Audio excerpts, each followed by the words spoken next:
So, because it is hump day, that means it's time for Making Connections. And this is our interview segment where we meet really interesting people who make up the society of Seoul and Korea. And this week, to give you a little bit of a background, we're going to start about projections by the United Nations on the world's population. It's expected to reach 9.7 billion by 2050, and that'll cause global agricultural production to rise about 70% between 2010 and 2050. So that's got farmers and agricultural companies turning to the Internet of Things for analytics and also greater production capabilities, also known as smart farming. So to help us understand more about the world of smart farming and hear about his adventures in agriculture, we're joined in the studio by Choi Daegeun.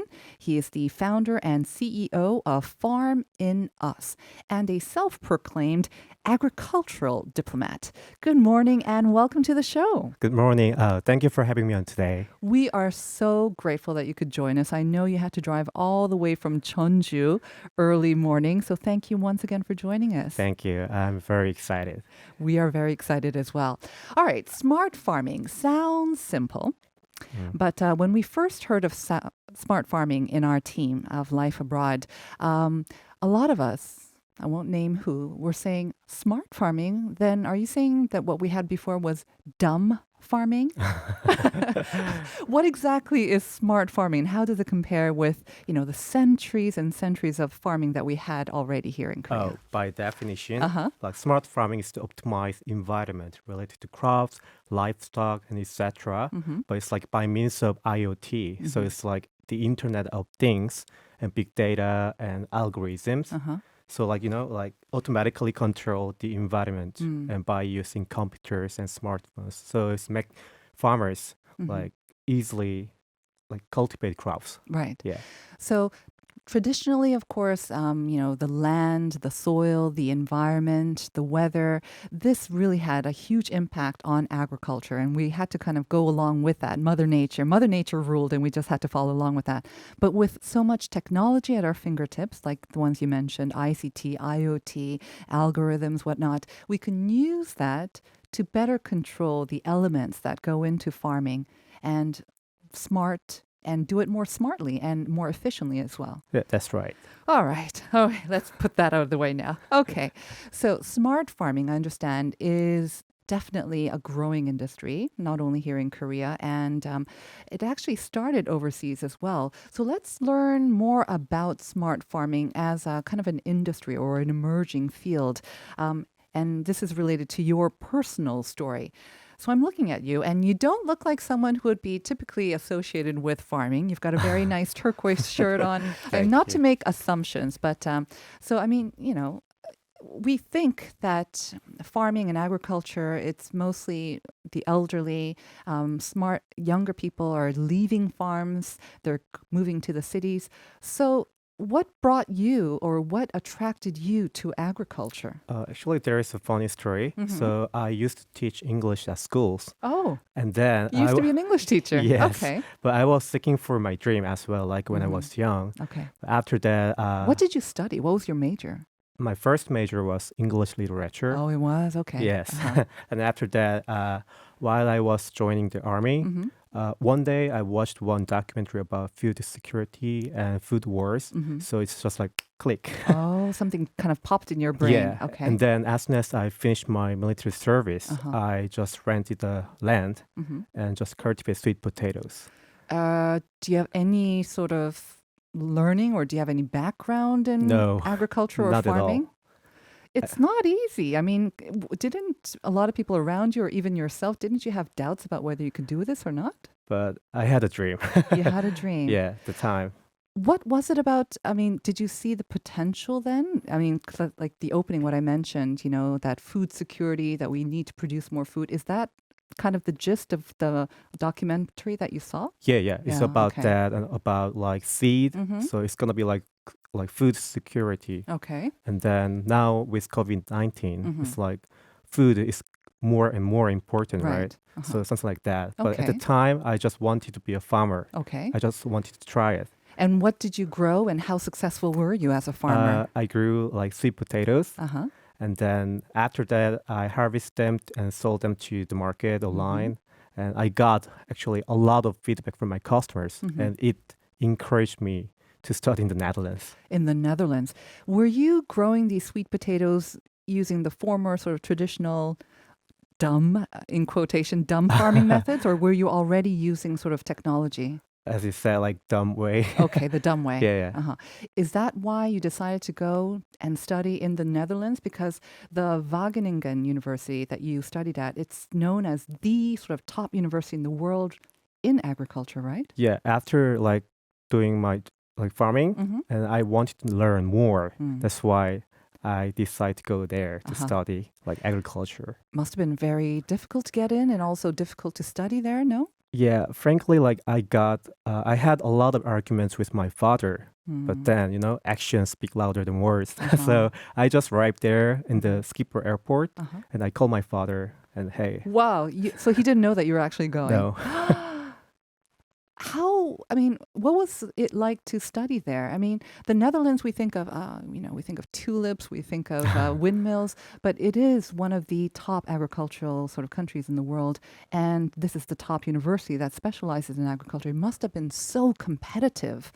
How was it like? What was the experience like studying there? The experience was amazing. Like, for example, like besides studying, like I can say that like there were a lot of international students, like more than 140 countries. Wow. So- In your year, Yes. in your class. And Wow. I learned like culture diversity well. That's amazing. And I got a chance to trip a lot and travel to Europe.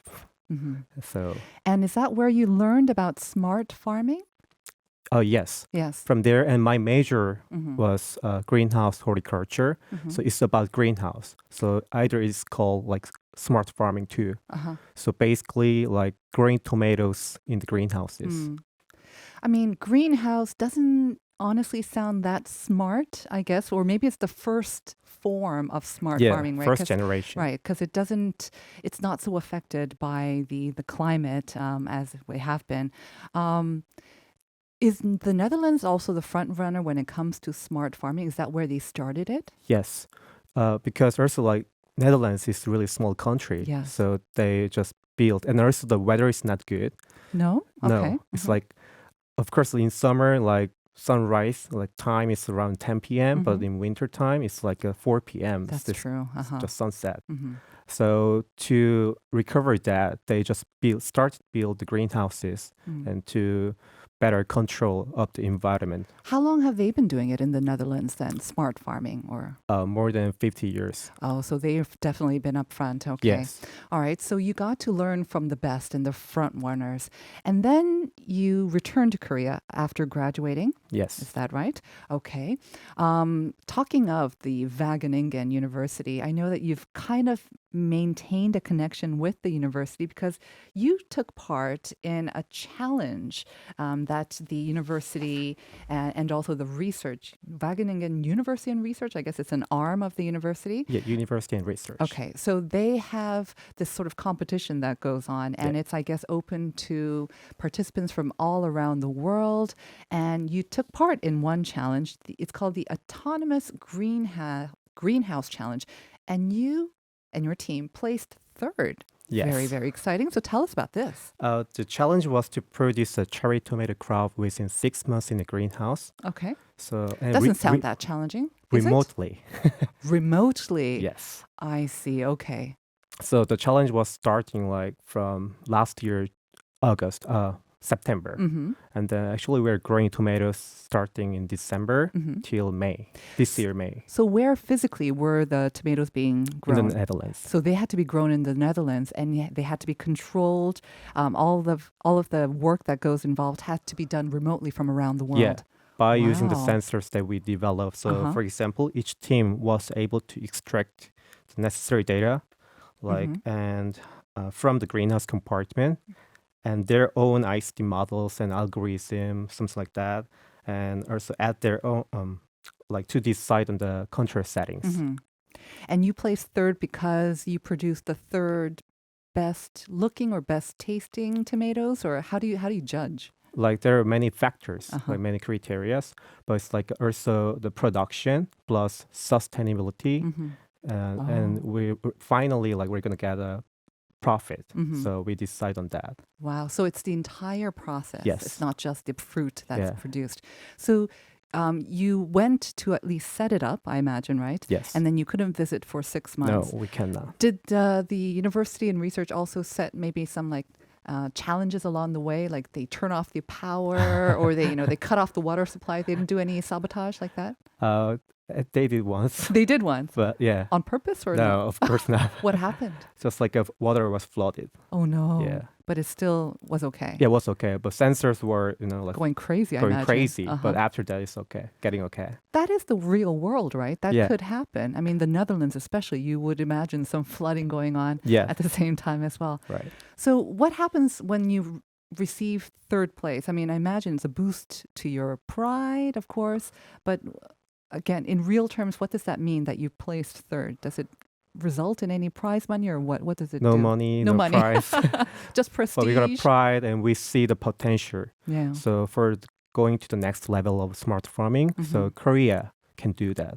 Because, you would think ICT, Korea, naturally, agriculture, agrarian society, we've got all those traditions as Yes. well, albeit, as you said, kind of dumb farming, but we've got the smart technology. So you would imagine we could have done this a lot sooner, but at least we're coming on board now. Okay. Yes. So that is good. And I understand you are now sort of running a platform or a business based on this. So tell us about that.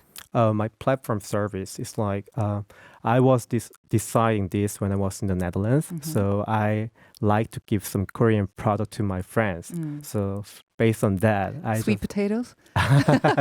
K-food like gimbugak or tteokbokki. Ooh. So many foreign people, they like it actually. So as soon as I got back to Korea, I went to see farms, like Okay. farmers, and to make a deal. And I wanted to help farmers. So the aim of my company is to support small farmers, and at the same time introduce K-food to foreigners living in Korea, Right. plus outside of Korea. Is there any smart farming element in your platform? Do you only get produce or do you only connect to those who are engaged in smart farming?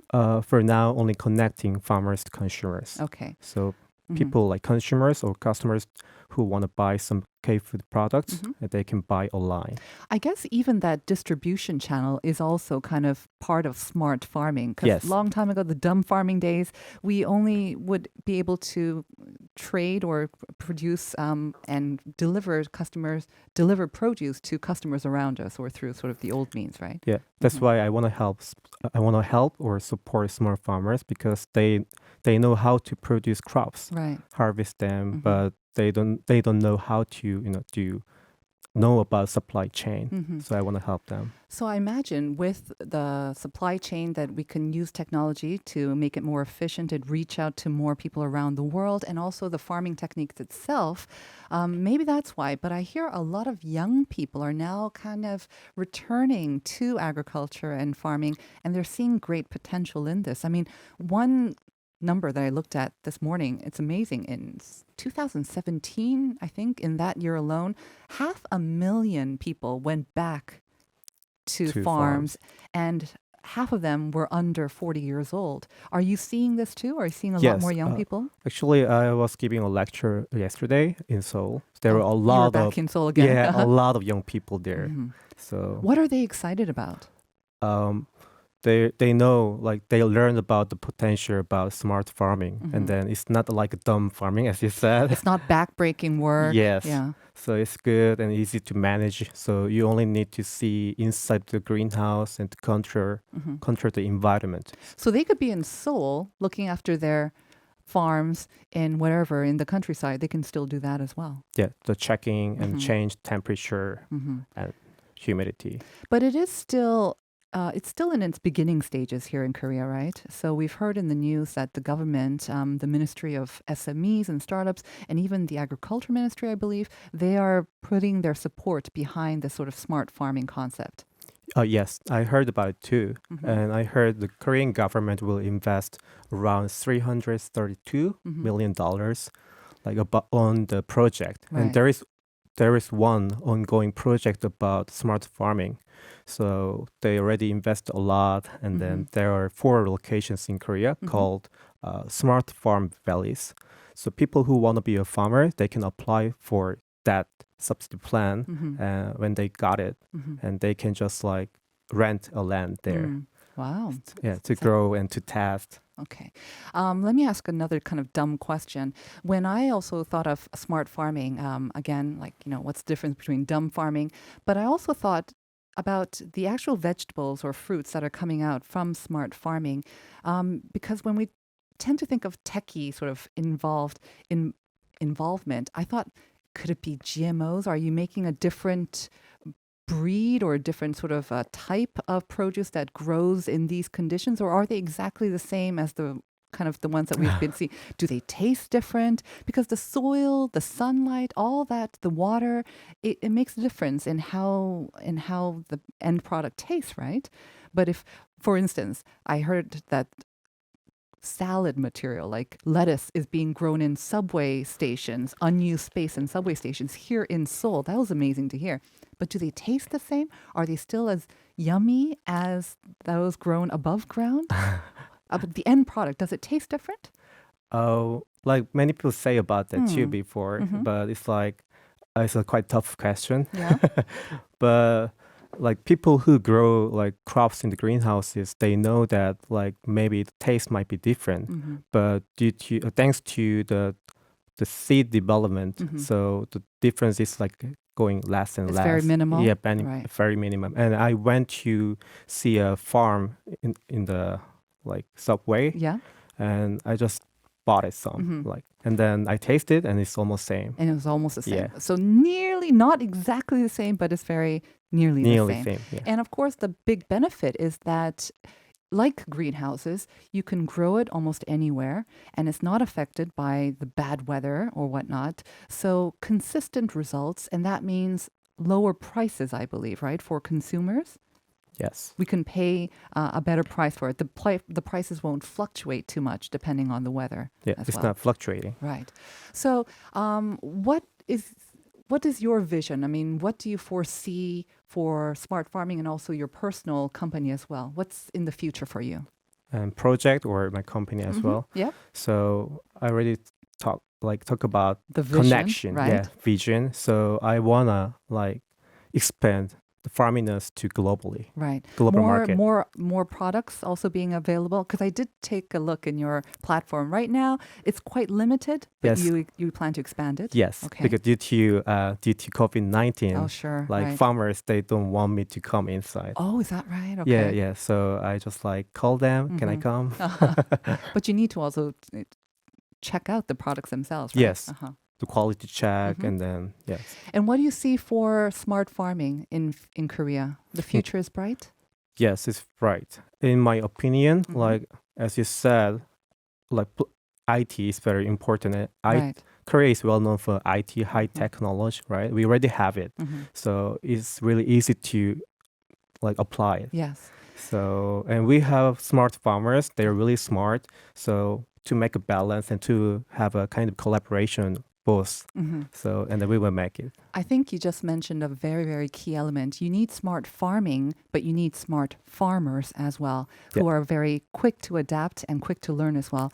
And you are an example of a smart farmer as well. And I want to thank you for taking the time to come in today. It's been very, very interesting and fun as well. Thank you so much.